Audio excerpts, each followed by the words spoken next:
ಲೋಕಸಭಾ ಕ್ಷೇತ್ರದ NDA ಅಭ್ಯರ್ಥಿಯಾಗಿದ್ದ M Mallesh Babu ಸಂಸದರ ಸ್ಥಾನಕ್ಕೆ ಗೆಲುವು ಸಾಧಿಸಿದ ನಂತರ ಇದೇ ಮೊದಲ ಬಾರಿಗೆ ಕ್ಷೇತ್ರದ ಶಾಸಕರು ಹಾಗೂ ಜನತೆಗೆ ಧನ್ಯವಾದಗಳನ್ನು ತಿಳಿಸಿದರು. ನನಗೆ ಬೇರೆ ಕೆಲಸವಿಲ್ಲ. 5 ವರ್ಷ ಸಂಪೂರ್ಣ ತಮ್ಮ ಸೇವೆ ಮಾಡಲು ಸಿದ್ಧನಿದ್ದೇನೆ.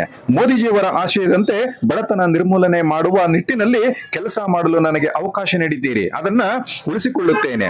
ನನ್ನ ಜೊತೆ ರವಿಕುಮಾರ್ ಅವರ ಸಹಕಾರ್ಯ ಮುಖ್ಯ. ನಮ್ಮ ನಾಯಕರಾದ ಕುಮಾರಸ್ವಾಮಿ ಅವರಿಗೂ ಬೃಹತ್ ಕೈಗಾರಿಕೆಯ ಉತ್ತಮ ಸ್ಥಾನ ಸಿಕ್ಕಿರುವುದರಿಂದ ಇದರಿಂದ ಅವಕಾಶವನ್ನ ನನ್ನ ಕ್ಷೇತ್ರದ ವ್ಯಾಪ್ತಿಗೆ ಉದ್ಯೋಗ, ರೈತರಿಗೆ ನೀರು ಮೊದಲ ಆದ್ಯತೆ ನೀಡುತ್ತೇನೆ ಎಂದು ಕ್ಷೇತ್ರದ ಶಾಸಕ ಮೇಲೂರು ರವಿಕುಮಾರ್ ಅವರ ಮನೆಯಲ್ಲಿ ಸುದ್ದಿಗಾರರೊಂದಿಗೆ ಮಾತನಾಡಿದರು. ಅಪಾರ ಜೆಡಿಎಸ್ ಮುಖಂಡರು, ಕಾರ್ಯಕರ್ತರುಗಳಿಂದ ಅಭಿನಂದನೆಗಳ ಮಹಾಪೂರವೇ ಹರಿದು ಬಂದಿದ್ದು ಎಲ್ಲರೂ ಶುಭ ಕೋರಿದರು. ಕುಮಾರಣ್ಣನಿಗೆ ಮತ್ತೆ ನಿಖಿಲ್ ಅವ್ರಿಗೆ ಇರಿಗೇಷನ್ ತಗೊಳ್ಳಿ. ಬಯಲು ಸೀಮೆ ಜಿಲ್ಲೆ ನಮ್ದು. ಇರಿಗೇಷನ್ ತಗೊಂಡ್ರೆ ಇರಿಗೇಷನ್ ಪ್ರಾಜೆಕ್ಟ್ ಬೇಗ ಕಂಪ್ಲೀಟ್ ಆಗುತ್ತೆ. ಏನು ಈ 5 ವರ್ಷದಲ್ಲಿ ನಾವು ಏನೋ ಒಂದು ಭರವಸೆ ಕೊಟ್ಟಿದ್ವು ಕೋಲಾರ ಲೋಕಸಭಾ ಕ್ಷೇತ್ರ ಜನತೆಗೆ, ಆ ನೀರು ತಂದು ಕೊಟ್ರೆ ಅದೊಂದು ಚಿಲ್ರಣಿಯಾಗಿರ್ತಾರೆ ಎಲ್ಲರೂ ನಿಮ್ಗೆ ಅಂತ ಹೇಳಿದೆ. ಆದ್ರೆ ಮೋದಿ ಅವರು ಬೇರೆ ಯೋಚನೆ ಇತ್ತು. ಅವ್ರಿಗೆ ಹೆವಿ ಇಂಡಸ್ಟ್ರೀಸ್ ಮತ್ತೆ ಸ್ಟೀಲ್ ಖಾತೆ ಕೊಟ್ಟಿದ್ದಾರೆ. ಅದು ಏನು ಕಡಿಮೆ ಇದೇನಲ್ಲ, ಉದ್ಯೋಗ ಸೃಷ್ಟಿ ಮಾಡಕ್ಕೆ ಈಸಿ ಆಗುತ್ತೆ. ಏನೋ ಒಂದು ಪೋರ್ಟ್ಫೋಲಿಯೋ ಕೊಟ್ಟಿದ್ದಾರೆ. ಬಟ್ ಅದಾದ್ರೆ ನಮ್ಗೆ ನೀರಾವರಿ ಮತ್ತೆ ಕೃಷಿಗೆ ಅವರು ಒತ್ತು ಕೊಡ್ತೀನಿ ಅಂತ ಅವತ್ತೇ ಹೇಳಿದ್ದಾರೆ. ಸೋಮವಾರ ಸಾಯಂಕಾಲ ಖಾತೆಗಳ ಹಂಚಿಕೆ ಮಾಡಿದ್ರು. ಸೋಮವಾರ ಸಾಯಂಕಾಲನೇ ಸೆಕ್ರೆಟರಿ ಮತ್ತೆ ಹೆವಿ ಇಂಡಸ್ಟ್ರಿ ಸೆಕ್ರೆಟರಿ ಮತ್ತೆ ಅಡಿಷನಲ್ ಸೆಕ್ರೆಟರಿ ಇಬ್ರು ಬಂದಿದ್ರು. ಕುಮಾರಣ್ಣ ಅವರೇ ಹೇಳಿದ್ರು, ನಮ್ಮ ಹೊಸ ಸಂಸದರು ನನ್ನ ಜೊತೆ ಆಯ್ಕೆ ಆಗಿದ್ದಾರೆ, ಅವ್ರು ಏನೇನು ಕೆಲಸಗಳಿರ್ತಾರೋ ದಯವಿಟ್ಟು ಮಾಡಿಕೊಳ್ಬೇಕು ಅಂತ ಹೇಳಿದ್ರು. ಕುಮಾರಣ್ಣ ಮಾತಾಡ್ಮೇಲೆ ಬರೀ 5 ನಿಮಿಷ ನನ್ ಮಾತಾಡಿದ್ರು. ನಾನು ಇವತ್ತೇ ಹೇಳಿದ್ದು, KGF ಅಲ್ಲಿ 12,000 ಎಕರೆ ಇದೆ BCML. ಅಲ್ಲಿ ನೀವು ಹೆವಿ ಇಂಡಸ್ಟ್ರೀಸ್ ಒಂದು ಯಾವ್ದಾದ್ರು 1-2 ಇಂಡಸ್ಟ್ರಿ ಹಾಕ್ಬೇಕಾಗುತ್ತೆ. ನೀವಿಲ್ಲ ಅಂದ್ರೂ ಪ್ರೈವೇಟ್ ಇಂಡಸ್ಟ್ರೀಸ್ ಅಂತ ಹಾಕಿದ್ರೆ ಸುಮಾರು 30,000 ಜನ ಕೋಲಾರ, KGF ಮತ್ತೆ ಬಂಗಾರಪೇಟೆಯಿಂದ ಕೆಲಸ ಮಾಡಕ್ ಹೋಗ್ತಾ ಇದ್ದಾರೆ ಬೆಂಗಳೂರಿಗೆ. ಅದು ಸ್ಟಾಪ್ ಮಾಡ್ಬೇಕಂದ್ರೆ ಅಲ್ಲಿ ಒಂದು 2-3 ಇಂಡಸ್ಟ್ರೀಸ್ ಹಾಕ್ಬೇಕು ಅಂತ ಹೇಳಿ, ಅದ್ರ ಜೊತೆ ಏನೋ ಈ ರೈಲ್ವೆ ಕೋಚ್ ಫ್ಯಾಕ್ಟರಿ ಮಾಡ್ತಾ ಇದ್ದಾರೆ, ಅದನ್ನು ಪ್ರಸ್ತಾಪ ಮಾಡಿದೆ.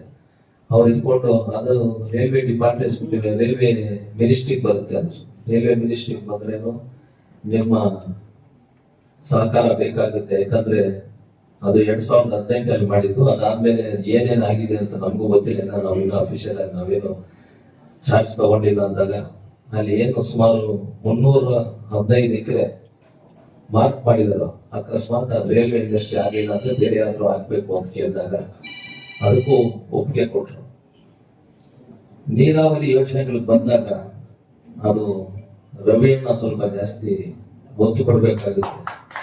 ಅಂದ್ರೆ ಅಪ್ಪಾಜಿಯವ್ರ ಜೊತೆ ಬಹಳ ಒಳ್ಳೆ ಸಂಬಂಧ ಇದೆ. ಅವ್ರಿಗೆ ಎಷ್ಟು ಒತ್ತಡ ಹಾಕ್ತಾರೋ ಅಷ್ಟು ಒತ್ತಡ ಅವರು ಕುಮಾರಣ್ಣನ ಮೇಲೆ ಹಾಕ್ತಾರೆ, ಕುಮಾರಣ್ಣ ನನ್ನ ಮೇಲೆ ಹಾಕ್ತಾರೆ. ಇದು ಒಂದು ಚೈನ್ ರಿಯಾಕ್ಷನ್. ದಯವಿಟ್ಟು ನೀವು ಒತ್ತಡ ದೊಡ್ಡವ್ರ ಮೇಲೆ ಹಾಕ್ಬೇಕಾಗುತ್ತೆ ಈ ನೀರಾವರಿ ಯೋಜನೆಗಳಿಗೆ. ಯಾಕಂದ್ರೆ ಈ 5 ವರ್ಷ ಏನು ಅವಧಿ ಜನತೆ ನನಗೆ ಕೊಟ್ಟಿದ್ಲು, ಅದಕ್ಕೆ ಕೆಲಸ ಮಾಡಕ್ ಸಿದ್ಧವಾಗಿದ್ದಿಲ್ಲ. ಅದ್ರ ಜೊತೆ ಏನು ರವಿ ಅಣ್ಣ ಆದ್ರೂ ಆಗ್ಲಿ, ಮುಳಬಾಗಿಲಲ್ಲಿ ಸಮೃದ್ಧಿ ಮಂಜುನಾಥ್ ಅವರಾಗ್ಲಿ, ಶ್ರೀನಿವಾಸಪುರದ ವೆಂಕಟೇಶ್ವರ ರೆಡ್ಡಿ ಅವರಾಗ್ಲಿ 3 ಜನ ಸಹಕಾರ ಕೊಡ್ತೀನಿ ಅಂತ ಏನೋ ಒಂದು ಭರವಸೆ ನನಗೆ ಕೊಟ್ಟಿದ್ದಾರೆ. ಅದ್ರ ಜೊತೆ ಏನಾದ್ರೂ ಆಗ್ಲಿ ಒಂದು ದೊಡ್ಡ ಇಂಡಸ್ಟ್ರೀಸ್ ಅಂತ ಹಾಕಿದ್ರೆ ಬಂಗಾರಪೇಟೆ ಮತ್ತೆ KGF ಕ್ಷೇತ್ರ ಜನತೆಗೆ ಒಳ್ಳೆಯದಾಗುತ್ತೆ. ಕೋಲಾರಲ್ಲಿ ಆಲ್ರೆಡಿ ವಿಸ್ಟ್ರಾನ್ ಕಂಪನಿ ಬಂದಿದೆ, ಮತ್ತೆ ಹೋಂಡಾ ಕಂಪನಿ ಬಂದಿದೆ, ಮಹೀಂದ್ರ ಏರೋಸ್ಪೇಸ್ ಬಂದಿದೆ, ಸ್ಕ್ಯಾನಿಯಾ ಬಂದಿದೆ. ಬಟ್ ಅಲ್ಲೊಂದು ಕೊರತೆ ಇದೆ, ಲೋಕಲ್ ಜನಕ್ಕೆ ಅಲ್ಲಿ ಕೆಲಸ ಕೊಡ್ತಾ ಇಲ್ಲ ಅಂತ. ಅದು ವಿಚಾರ ನಾನು ಮುಂದಿನ ದಿನದಲ್ಲಿ ಮಾತಾಡ್ಬೇಕಾಗುತ್ತೆ. ಯಾಕಂದ್ರೆ ಇವೆಲ್ಲ ಸ್ವಲ್ಪ ಟೈಮ್ ತಗೊಳುತ್ತೆ. ದಯವಿಟ್ಟು ಮುಖಂಡರು ಮತ್ತೆ ನಾಯಕರು ನಮಗೆ ಸುಮಾರು ಒಂದು 6 ತಿಂಗಳು ಟೈಮ್ ಕೊಡ್ಬೇಕಾಗುತ್ತೆ. ಯಾಕಂದ್ರೆ ಪ್ರಪೋಸಲ್ಸ್ ಕಳಿಸ್ಬೇಕಾಗಿರೋದು DC ಆಫೀಸಿಂದ ಹೋಗಿ ಸ್ಟೇಟ್ ಆಫೀಸ್ಗೆ, ಸ್ಟೇಟ್ ಆಫೀಸ್ ಸೆಂಟ್ರಲ್ ಹೋಗ್ಬೇಕಾಗುತ್ತೆ. ಆ ಮಾಹಿತಿ ಎಲ್ಲ ತಿಳ್ಕೊಂಡು ಮಾಡ್ಬೇಕಾಗುತ್ತೆ. ನಮಗೂ ಒಂದು 6 ತಿಂಗಳು ಟೈಮ್ ಬೇಕಾಗುತ್ತೆ. ಬಟ್ ನಿಷ್ಠಾವಂತವಾಗಿ ನಿಮ್ಗೆ ಕೆಲಸ ಮಾಡ್ಕೊಡ್ತೀನಿ ಅಂತ ಹೇಳಿ ಇವತ್ತು ಹೇಳಕ್ ಇಷ್ಟಪಡ್ತೀನಿ. ಈ ಭಾಗದಲ್ಲಿ 4 ಜನ ಲೋಕಸಭಾ ಸದಸ್ಯರನ್ನ ನಾವು ಗೆಲ್ಸ್ಕೊಂಡು ಈ ದೇಶದ ಪ್ರಧಾನಮಂತ್ರಿ ಮುಂದೆ ಹೋಗಿ ನಾವು ಶಾಶ್ವತ ನೀರಾವರಿಯನ್ನ ಕೊಡ್ಬೇಕಂತ ನಾವು ಮೋದಿ ಅವರು ಮುಂದೆ ಹೋಗಿ ಈ ಒಂದು ಕುಡಿಯುವ ನೀರನ್ನ ಶಾಶ್ವತ ನೀರನ್ನ ತರ್ತಕ್ಕಂಥ ನಮ್ಗೆ ಅವಕಾಶ ಇದೆ ಅಂತ ದೇವೇಗೌಡರು ಮಾತಾಡಿದ್ದಾರೆ. ಅದರ ಒಂದು ಮುಂದುವರೆದ ಭಾಗ ನಮ್ಮ ಗುರಿ ಇರ್ತಕ್ಕಂಥದ್ದು ಬಯಲುಸೀಮೆಗೆ ಶಾಶ್ವತವಾಗಿ ನೀರು ತರಬೇಕು ಅನ್ನೋ ಒಂದೇ ಉದ್ದೇಶದಿಂದ ನಾವು ಈ ಒಂದು ರಾಜಕಾರಣ ಮಾಡ್ತಾ ಇರೋದು. ಯಾವುದೇ ಕಾರಣಕ್ಕೂ ಈ ಒಂದು ಸಂದರ್ಭದಲ್ಲಿ ನಮಗ್ ಸಿಕ್ಕಿರೋ ಅವಕಾಶವನ್ನ ನಮ್ಮ ಪಕ್ಷದ ವರಿಷ್ಠರ ಒಂದು ಆಶೀರ್ವಾದ, ಈ ದೇಶದ ಪ್ರಧಾನಮಂತ್ರಿಗಳಾದಂತ ನರೇಂದ್ರ ಮೋದಿಜಿ ಅವರ ಒಂದು ಆಶೀರ್ವಾದದಿಂದ ಈ ಬಯಲುಸೀಮೆಗೆ ಶಾಶ್ವತವಾಗಿ ಕುಡಿಯುವ ನೀರು ತರ್ತಕ್ಕಂಥ ಕೆಲಸ ಪ್ರಾಮಾಣಿಕತೆಯಿಂದ ನಾವು ಮಾಡ್ತೀವಿ. ಕ್ರೀಡಾಪಟುಗಳು ನಿಮಗೆ ಗೊತ್ತಿರ್ಬೋದು, ಅಲ್ಲಿ ಕೋಲಾರಲ್ಲಿ ಬಹಳ ಜನ ಇವಾಗ ಏನು ಕಮರ್ಷಿಯಲ್ ಟ್ಯಾಕ್ಸ್ ಅಲ್ಲಿ ಕೆಲಸ ಮಾಡ್ತಾರೋ ಮತ್ತೆ ಬೇರೆ ಇಲಾಖೆಗಳಲ್ಲಿ ಕೆಲಸ ಮಾಡ್ತಾರೋ ಅದು ಸ್ಪೋರ್ಟ್ಸ್ ಕೋಟ ಇಂದ ಬಹಳ ಜನ ಹೋಗಿದ್ದಾರೆ. ಬಾಸ್ಕೆಟ್ ಬಾಲ್ ಆಗಲಿ ಮತ್ತೆ ವಾಲಿಬಾಲ್ ಆಗಲಿ. ಸೊ ಅದನ್ನ ಒಂದು ಆದ್ಯತೆ ಕೊಡಿ ಅಂತ ನನಗೆ ಒಂದು 2 ದಿನ ಹಿಂದೆ.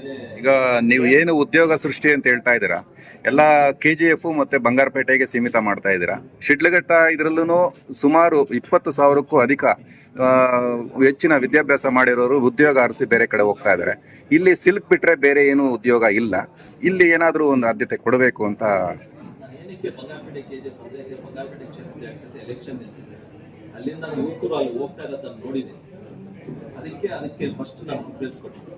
ಬಟ್ ನೀವು ಹೇಳ್ತಾ ಇದ್ದೀನಿ ಇಲ್ಲಿ ನೀವು 20,000 ಜನ ಇದ್ದೀರಿ, ಇಲ್ಲಿ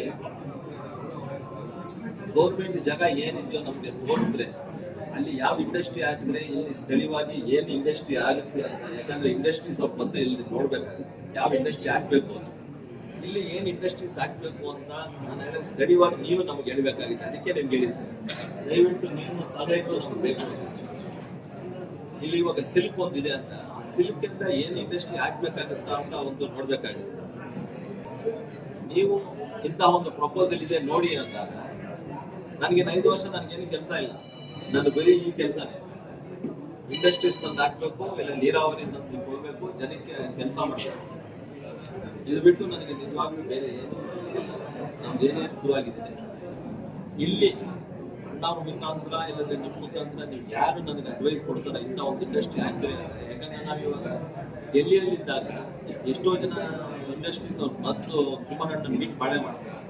ಎಲ್ಲೋ ಒಂದು ಕಡೆ ನಾವು ಮಾತಾಡುವಾಗ ಇಂಥ ಒಂದು ಇಂಡಸ್ಟ್ರಿ ಸೆಟಪ್ ಮಾಡೋಕ್ಕೆ ಜಾಗ ಕೊಡ್ತೀವಿ, ನಿಮಗೆ ಇಂಟರ್ನ್ಯಾಷನಲ್ ಏರ್ಪೋರ್ಟ್ ಬರೀ 25 ಕಿಲೋಮೀಟರ್ ದೂರ ಇದೆ ನೋಡಿ ಅಂದಾಗ ಮುಂದೆ ಬರೋಕ್ಕೆ ಸಿದ್ಧವಾಗಿದೆ. ಕೋಲಾರ ಲೋಕಸಭಾ ಕ್ಷೇತ್ರದ ಎಲ್ಲ ಸ್ವಾಭಿಮಾನ ಮತದಾರ ಬಂಧುಗಳಿಗೆ ನಮ್ಮ ಪಕ್ಷದ ಪರವಾಗಿ ನನ್ನ ವೈಯಕ್ತಿಕವಾಗಿ ನನ್ನ ತಲೆಬಾಗಿ ಅವರಿಗೆ ಧನ್ಯವಾದಗಳನ್ನು ಬಯಸ್ತಾ ಇದ್ದೇನೆ. ಇದರಲ್ಲಿ 2ನೇ ಬಾರಿ JDS ಪಕ್ಷ ಅಧಿಕಾರ ಬಂದಿರತಕ್ಕಂಥದ್ದು 1984ರಲ್ಲಿ ಡಾಕ್ಟರ್ ವೆಂಕಟೇಶ್ ಅವರು ಗೆದ್ದಿದ್ರು. ಅದಾದ್ಮೇಲೆ 2024ರಲ್ಲಿ ಈ ಒಂದು ಕೋಲಾರ ಲೋಕಸಭಾ ಕ್ಷೇತ್ರದಿಂದ ನಮ್ಮ JDS ಪಕ್ಷದ ಅಭ್ಯರ್ಥಿ ಮತ್ತು NDA ಅಭ್ಯರ್ಥಿ ಆದಂತ ಮಲ್ಲೇಶ್ವರಣ್ಣ ಅವರು ಗೆದ್ದಿದ್ದಾರೆ. ಕಳೆದ ಒಂದು ಕೇಂದ್ರ ಚುನಾವಣಾ ಸಂದರ್ಭದಲ್ಲಿ ನಮ್ಮ ಎಲ್ಲ ಅಭ್ಯರ್ಥಿಗಳು, ಪ್ರಧಾನಮಂತ್ರಿಗಳು, ಮಾಜಿ ಪ್ರಧಾನಮಂತ್ರಿಗಳು ಚಿಕ್ಕಬಳ್ಳಾಪುರದ ಒಂದು ಸಭೆಯಲ್ಲಿ ಕೃಷ್ಣಾ ನದಿಯನ್ನು ನಮ್ಮ ಒಂದು ಬಯಲುಸೀಮೆಗೆ ಅಡಿಸಿ ಶಾಶ್ವತವಾದ ಒಂದು ಯೋಜನೆಯನ್ನು ಮಾಡಿ ಏನು ಈ ಒಂದು ನೀರು ಬರದ ಖಾಲಿ ಪೈಪ್ನ ಎತ್ತಿನಹೊಳೆ ಯೋಜನೆ ಇರ್ಬೋದು, ಈ ಬೆಂಗಳೂರು ಬಸ್ಟ್ಯಾಂಡ್ ಯೋಜನೆ ಇರ್ಬೋದು, ಇವುಗಳಿಂದ ನಮ್ಮ ಜಿಲ್ಲೆಗಳಿಗೆ ಯಾವುದೇ ರೀತಿ ಉಪಯೋಗ ಇಲ್ಲ. ನಮ್ಮ ಕೆರೆಗಳ ಒಂದು ಎಲ್ಲ ಹಾಳಾಗ್ತಕ್ಕಂಥ ಒಂದು ಈ ಕೊಳಚೆಯಿಂದ ಯೋಜನೆಗಳನ್ನು ಮುಂದಿನ ದಿನಗಳಲ್ಲಿ ನಿಲ್ಲಿಸ್ತಕ್ಕಂಥ ಒಂದು ಸನ್ನಿವೇಶ ಬರಬೇಕಾಗುತ್ತೆ. ಆ ಒಂದು ಸನ್ನಿವೇಶ ಬರಬೇಕಾದ್ರೆ ಶುದ್ಧ ನದಿ ನೀರು ನಮ್ಮ ಕೆರೆಗಳು ಬರಬೇಕು.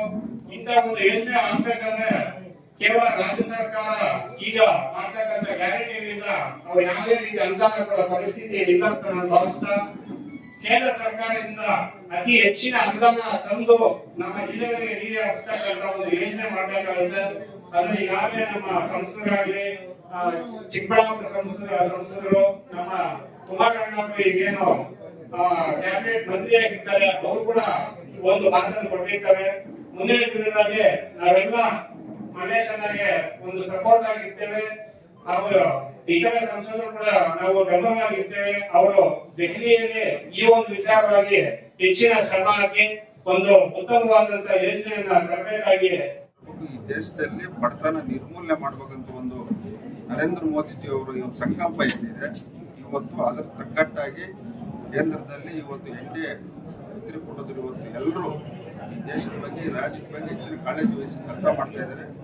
100% ನಮ್ಮ ಭಾರತ ದೇಶಕ್ಕೆ ಈಗಿರ್ತಕ್ಕಂಥ ಕೇಂದ್ರ ಸರ್ಕಾರ ಮತ್ತು ಏನು ಇವತ್ತು ನಮ್ಮ ಆಂಧ್ರದಲ್ಲಿ ಚಂದ್ರಬಾಬು ನಾಯ್ಡು ಅವರು ಇರ್ಬೋದು, ನಿತೀಶ್ ಕುಮಾರ್ ಅವರು ಇರ್ಬೋದು, ಇನ್ನು ಹಲವಾರು ಪ್ರಾದೇಶಿಕ ಪಕ್ಷಗಳು ಇವತ್ತು ಬಿಜೆಪಿ ಜೊತೆಲಿ ಹೊಂದಾಣಿಕೆ ಮಾಡಿ NDA ಜೊತೆಲಿ ಹೊರಟಿದ್ದಾರೆ. 100% ಈ ದೇಶಕ್ಕೆ ಈ ರಾಜ್ಯಕ್ಕೆ ಒಳ್ಳೆಯದಾಗ್ತದೆ. ವಿಶೇಷವಾಗಿ ನಮ್ಮ ಕೋಲಾರ, ಚಿಕ್ಕಬಳ್ಳಾಪುರ ಜಿಲ್ಲೆ, ಈ ಎರಡೂ ಜಿಲ್ಲೆಯಲ್ಲಿ ತಾವು ಏನು ಫ್ಯಾಕ್ಟ್ರಿಗಳು, ಇಂಡಸ್ಟ್ರಿ ಅಂತ ಹೇಳ್ತಾ ಇದ್ರು, ಇಲ್ಲಿ ನಮ್ಗೆ ಬೇಕಾಗಿರ್ತಕ್ಕಂಥದ್ದು ಮೊದಲನೇದು ನೀರಾವರಿ. ಇಲ್ಲಿ ಇರ್ತಕ್ಕಂಥ ರೈತರು ಇವರು ಬೆಳೆಯತಕ್ಕಂಥ ಬೆಳೆ ಇವತ್ತು ಎಲ್ಲ ರಾಜ್ಯಗಳಿಗೂ ಎಲ್ಲ ದೇಶಗಳಿಗೂ ಹೊರ ದೇಶಗಳಿಗೆ ಎಕ್ಸ್ಪೋರ್ಟ್ ಆಗ್ತಕ್ಕಂಥ ಬೆಳೆಗಳು ಬೆಳೀತಾ ಇದ್ದಾರೆ. ಆ ಬೆಳೆ ಬೆಳೆದು ದೇಶಕ್ಕೆ ಈ ಪ್ರಪಂಚಕ್ಕೆ ನಾವು ಬೆಳೆಸಬೇಕಾದ್ರೆ ನಮ್ಗೆ ಬೇಕಾಗಿರ್ತಕ್ಕಂಥ ನೀರಾವರಿ.